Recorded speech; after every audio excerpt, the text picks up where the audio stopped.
Okay, I should start the interview by saying thank you so much for again finding the time to sit down and chat with me. Obviously, we've met before, we've gone through the introduction and the background stuff, so we're just going to jump straight in. So, where did the idea of the Mothman Cometh come from?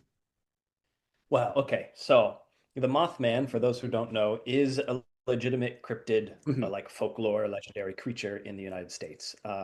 It came from West Virginia in 1966-ish. It's up for debate how early Hmm. it appeared, but there was a moment where it stood on one of the bridges in Point Pleasant, West Virginia, and the next morning it collapsed. And there was a lot of sightings around, and people were experiencing weird, like demonic presences or feeling like they've been seeing eyes, and they saw this massive creature appear Hmm. with maybe a 9 foot tall stature and a massive wingspan and glowing red eyes.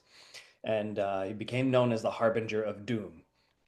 And so there's been sightings of the Mothman around, I think around the world. There's Hmm. been reported cases like in Russia, and there was legend has it that it was seen before the Chernobyl incident as well. But in 2016, there were sightings in Chicago, where I live, and they happened across the city. And you can see a sort of map of the reports of the phone calls that came in over the span of about an hour, and you could watch it track all the way across the city into the lake and Oh. disappear. And since then, there's still been sightings at the airport a lot too. So I was working on a psychogeographical performance project where we just sort of creatively engage with the city and try to bring this into a room and make a piece of devised theater out of it to say, here's how we experience the city, here how it affects our psyche. Hmm. And so this is when I found out about the Mothman sightings. So I created a character of a reporter who was reporting live the sightings of the Mothman that had happened in Chicago.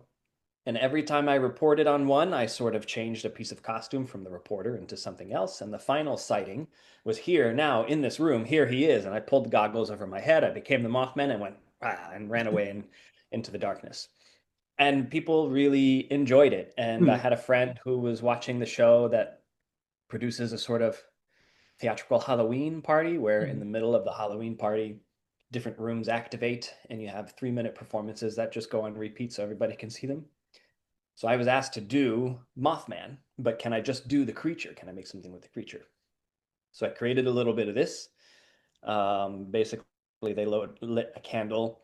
I appeared in the darkness. I did a little bit of a jump scare on them, and then I cursed them, and they ran away. Um, this appeared in a sort of the beginning of another show that I Hmm. helped to create, the Broken Planet show. So it's the, yep, I was going to Where bring we that talked up. in the past. Yeah, the dads has also appeared. Hmm. So the first version of the Broken Planet show happened in Callum, the creator's living room, and he was Hmm. just going to do it by himself as a conceptual performance. Okay, I do this, and then maybe there's a guest artist here, and then he'll do something else. I was like, well, I have a Hmm. stupid Mothman act. I could just so you're not alone up there. I could, and the audience thought it was such an integral part of the show, and Callum loved it so much that the Mothman became a staple act of the show, Hmm. performed almost every single time Broken Planet was. Well. It was sort of the one of the climaxes of the show. So I toured with Broken Planet around the city of Chicago for 2.5 years. I went to Edinburgh with them, with the dads, and with Mothman, Hmm. and it created this strange sort of back and forth with the audience because the character was here and so engaged with the audience um, that I couldn't do much without playing off of them. So it was Hmm. quite actively building the show with the audience. And I would always bring in new material and try to play with different people in different ways and ask questions and collecting sort of incubating material on the side of like, oh, it's makes me want to talk about this, or I found this image or this Hmm. quote that really settles with me, or and so after we finished in Edinburgh in 2024, I had a massive amount of material that I filtered through. And once I organized it, I had approximately an hour long show. Oh. So I was like, okay, well, that's it. That's what this is then. Let's see what this is. And I've been fine tuning and redeveloping that show ever since. It went on tour last year, and this Hmm. is its second year of touring. Well, fantastic. And so, from going from those sort of snippets, and I know you said obviously you put all the parts together, and it was roughly an hour, but did you have to sort of refine what you've done? Was there periods of reflection to actually make it into a full show, or did it all just kind of click in naturally? The first show, once I organized the material, um, and I feel like I arranged it in a way that felt like, oh, there's kind of something here. When I read it out loud and did some Mm. audience participation, it was exactly an hour. Wow. So it felt like it created Mm. itself. Since then, of course, I get excited. I want to talk about more things, more material speaks to me, or I rearrange and redevelop parts of the show. It fluctuates a lot. Hmm. So, I mean, currently right now it's an hour and 15 minutes if I really allow the audience to play. Mm. So I have to do some filtering and fine tuning before I head out on tour with this one this year. Mm, totally. And obviously, I know you said the sort of lore of the Mothman is quite intimidating, quite scary. So, what is it like to embody a character that people might be afraid of going into the show or hear these sort of nightmare stories of? Yeah, I think I really enjoy doing it Mm, because it is a powerful entity. hmm And as somebody who in real life has trouble with like taking power in a room hmm and with things like confrontation and conflict and everything, this creature, putting on the mask of this creature, feels like permission to step into power. mm, And so a lot of what I've been doing with this character is, it's not so much of it's a scary show. The only thing really scary, I think, is that it's floating red eyes in the dark. mm, But I've made um, it's always been intentional from the beginning to use this character and subvert the scariness, to hmm subvert the power that he has in the room, and make him also flawed and vulnerable and sometimes stupid, mm, so that it can allow the audience to open up and engage with it. Um, I think from the very beginning, the point was to use a creature who's obsessed with the dark, but is very flawed, to allow the audience to open up about their own darknesses, and mm, so that we can engage with that together. mm, And it's had a beautiful effect. Of course, this takes some fine tuning too, because it's mm, not just like, if I'm vulnerable, you will be too. Or if I'm scary and ask you a hard question, you'll answer it. mm, I try to do a lot to make sure the audience feels taken care of and supportive, and not so much like, I'm mm, so scared and I have to reveal my darkest secret to you because I'm scared. That for me is the wrong way. I want it yeah. to feel like we're Mm, using play to approach fear. mm. Obviously, you mentioned sort of the goggles and sort of hinted at the sort of look of the Mothman, but what was the sort of costume creation like? Because I've seen clips online. It is quite a unique outfit that you Yes. donned for this performance. So where did that sort of come from, and how did that build to be what it is? Yeah, so I didn't have the goggles to begin with. This was, I think, the latest addition and the most strongest choice that Mm, has happened. But originally, I just sort of had anything black that I could grab that created a silhouette, especially because the first time I performed it, it was in a lit room. hmm So it's like, okay, here's black sweatpants, here's maybe a solid black hoodie. And I think they were like steampunk goggles or mm, something with the red filter over it. Um, and so I don't remember what really pushed me to start to look for this, but eventually I found these LED rave goggles, and I hmm just, that's it.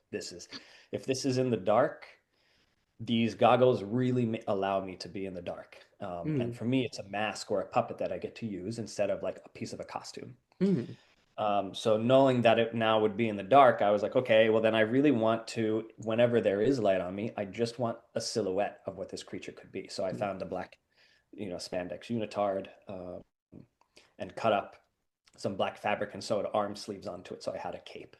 It was quite minimal mhm. because you can't see it most of the Yeah. time, but sometimes there are lights on. So I wanted there to be somewhat of a spooky silhouette if you did see me.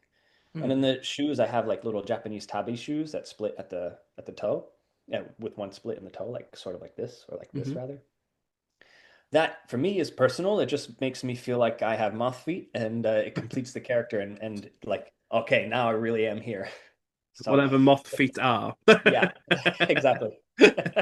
Obviously, you've mentioned that the show takes place mostly in the dark. So, was that always the idea from the beginning? And if so, how does that change how you sort of played with the character or how you perform? Because obviously, the audience are in have limited visibility. So, what is it like performing in that sort of darkness? Mhm.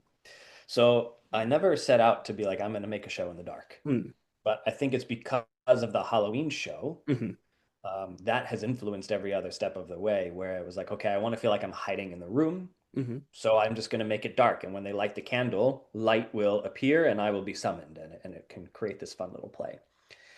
And I had a lot of fun with that. So I've sort of made sure to do my best to keep the show not in total darkness, but as dark as I can be. Hmm. And sometimes we need to see a little bit more, and sometimes there's emergency lights, but I'm always aiming for the dark because I think, first of all, it's where this character and this creature exists. So Hmm. it feels sort of immersed in its world. And the darkness creates this sense of imagination and wonder around it of like we really don't know how big is the room, what's Hmm. inside of it, am I Hmm. alone, you know? I've had a lot of ideas spurned from what can I make appear in the dark if I am the source of light. Yes. Hmm. um, but the darkness is also allowed for a very interesting um, sense of opening with the audience where Hmm.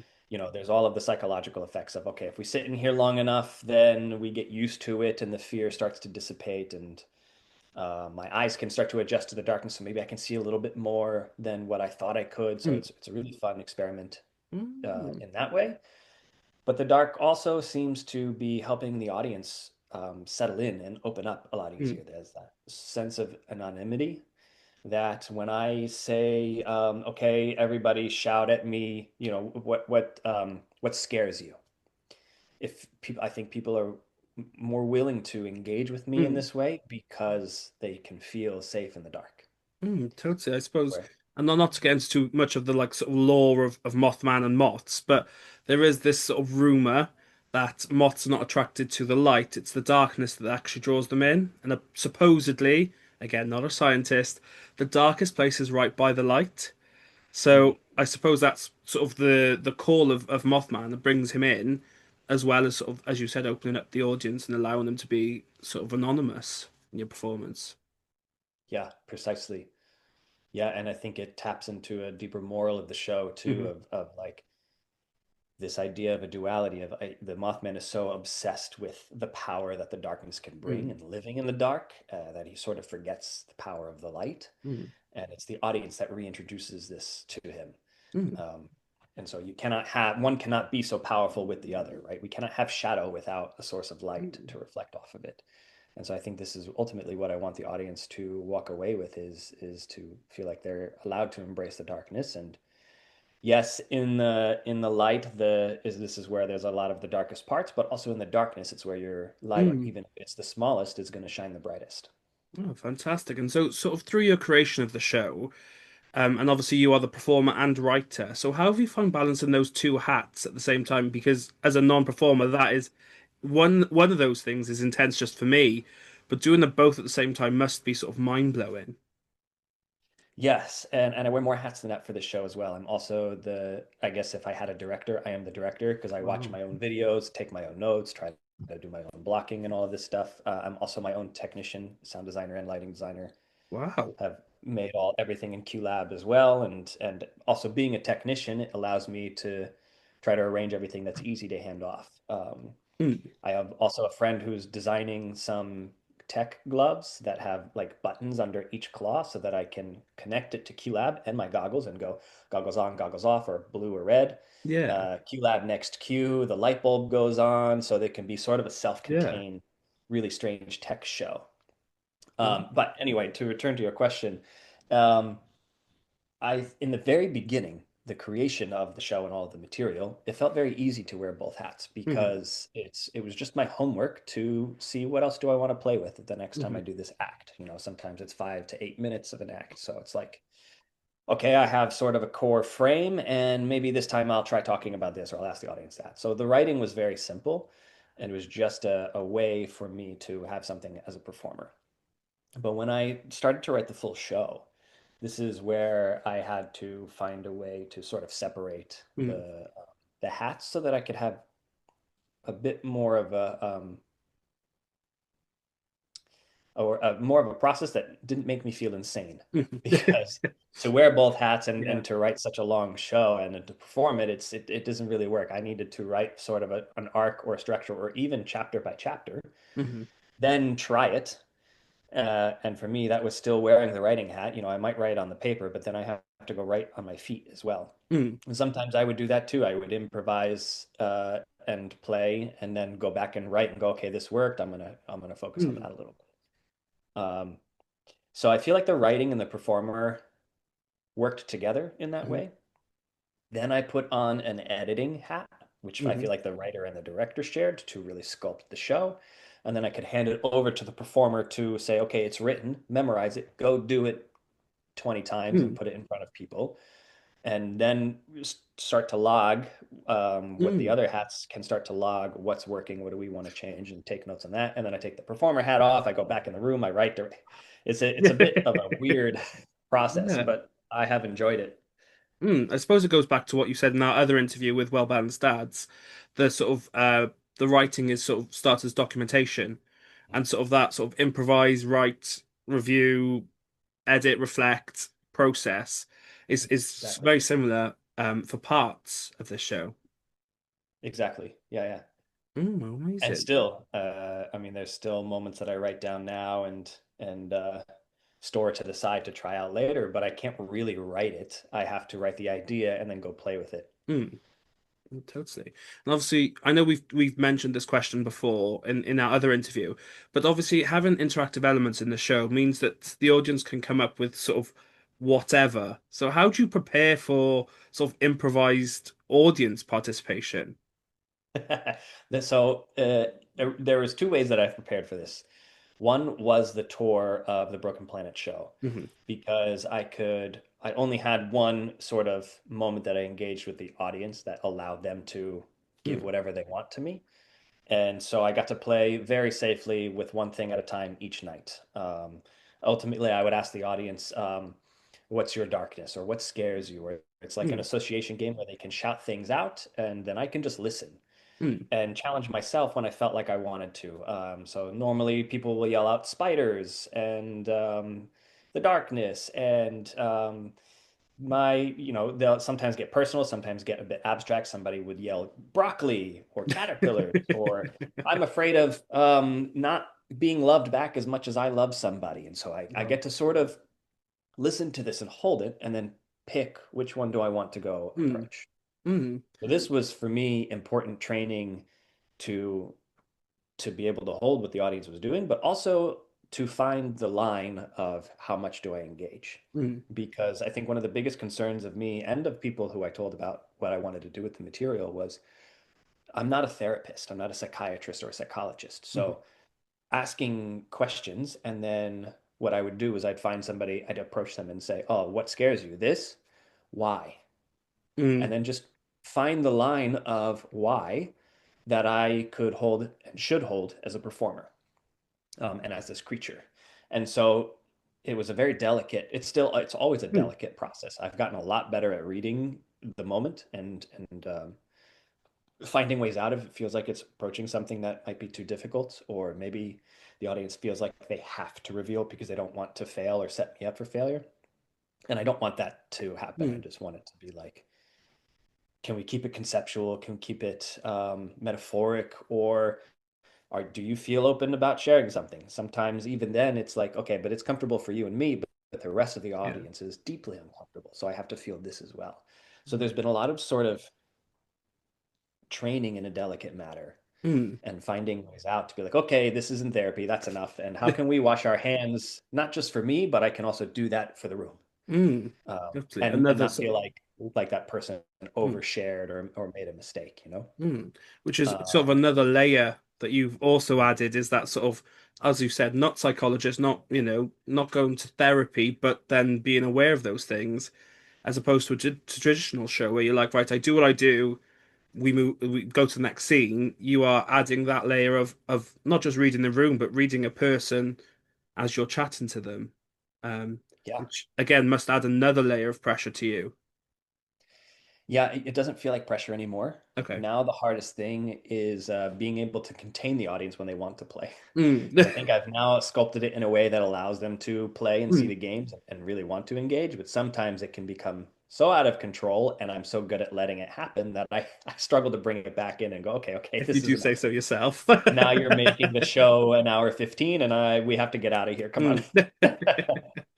But sort of obviously we've mentioned that you are the only performer on the stage. So was that always the idea? And if so, does that add pressure to you, sort of being doing all those things we mentioned, wearing all those hats, being the only person that the audience kind of sees?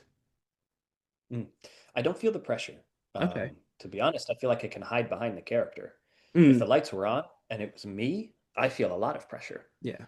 But in the dark, I put the goggles on and I feel like I can rely so much on what I've done and written, especially how it's sculpted for the audience to engage, that it doesn't feel like a solo show halfway through the show. Hmm. Yeah, and I guess it's sort of always been the idea that it would be a solo show Hmm. because I wanted that challenge as an Mm, artist to write a full-length solo piece.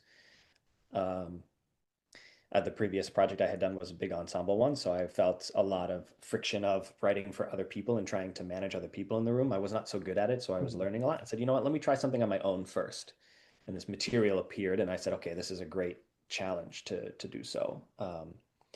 But it never truly felt like pressure. I mm, think because of the way the show grew from like a stupid little 3 minute act to 5 to 8 to 15, and now I mm. have so much material I have to pull it back. It just felt very natural. Mm. Yeah.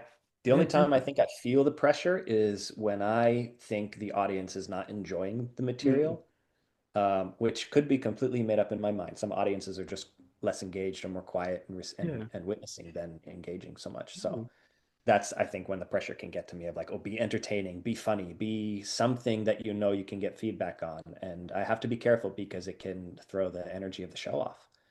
totally. Obviously, I know we've mentioned throughout that you are also working on Well Balanced Dads at the same time.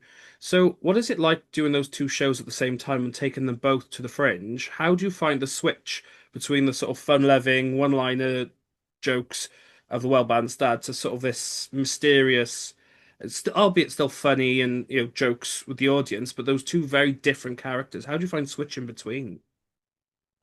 Thankfully, I have a few hours between the shows to navigate the switch because some days I imagine it might be harder than the others. Mm, But I think because for me, at the core of both of these characters is just play yeah. and being completely present and honest with the audience, it's quite easy. It's just more of a different theme.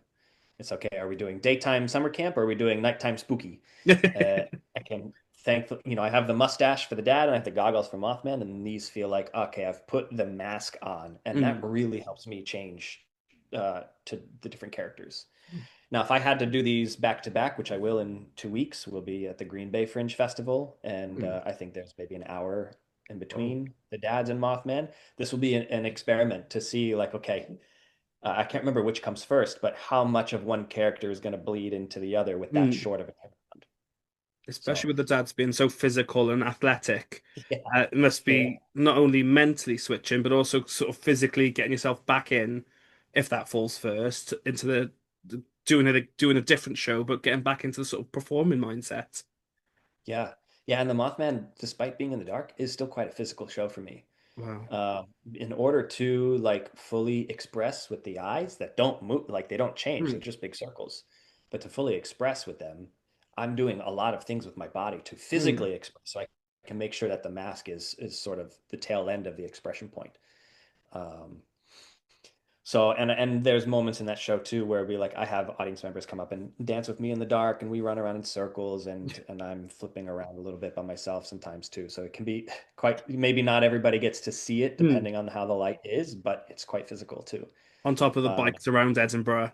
I imagine that's going to yes, be another layer to the sort of yes. tiredness you're going to experience. I feel like the cycling is my warm up and keeps me in shape. It's my cardio for the day. Hmm. It's also my cool down at the end of the night. And then I have to warm up all of the strength and flexibility things for the dad's show. Wow. And then I have to warm up all of the weird things for Mothman, like how can I make this weird shape with my Mm, body? Or honestly, I'm not worried about the physical at all. It's the vocal that yeah. I will have to be careful about because Mothman already requires an extensive vocal warm up. It's I feel like this is where I do my vocal Olympics Hmm. because I'm quite I have it. He has like a low gravelly voice that I have to be careful with. There's a lot of times where I get excited as the character and I can push the voice very easily into strange sounds and that can really harm my voice, especially for like 20 25 shows in a Mm, row. And I sing quite high in my falsetto sometimes. I'm quite loud. There's times where I'm soft. So I'm really all over the mm. place with my voice and Mothman. I heard this great tip about vocal warming, doing your vocal warm-ups on the way to on the bike. I heard that's a great little Yes, this is something that my partner really it's, enjoys to do, and I think it's a good idea to help the diaphragm exercise. So, but thankfully the dad's is quite natural in my voice. It's yeah. just I have to be loud, so it feels like it could be a warm Mhm. up a little bit for the dads. The dads is the warm up, then I have to re-warm up for Mothman too. Wow. So I think it's just going to be like navigating how do I allow my body to cool down and how much time do I need to warm up before each thing. That's for me Mm. is the big experiment for Edinburgh. Yeah, fantastic. So I know we've talked about the show throughout, but how would you describe the Mothman Cometh to someone who's never seen it before? Hmm. I suppose I would say it's dark, Hmm. spooky fun in the dark. It's strange, powerful, and endearing character who is leading the audience through a bunch of rituals, happenings, and games in order to embrace the darkness together. It's uh, it's funny. It's heartfelt. It can be exciting, and in the end, hopefully, it's a bit cathartic. Fantastic. And if people do want to stay up to date with your show and yourself, where can they find you and where can they get tickets? I'm on Instagram. You can find me the Mothman Cometh Show. Hmm. You can also find me at Whisper Theater Collective on Instagram, or my personal one, Richie Schiraldi, on Instagram too. And you can find tickets for the show on the Ed Fringe website or through Just the Tonic website. Mm, fantastic. So my final question, and I know we've answered this before, but sort of what advice do you have for young creatives that see your show and go, "Oh, that's something I want to do." What advice would you give to those people? Hmm. Hmm. Hmm. This is a great question.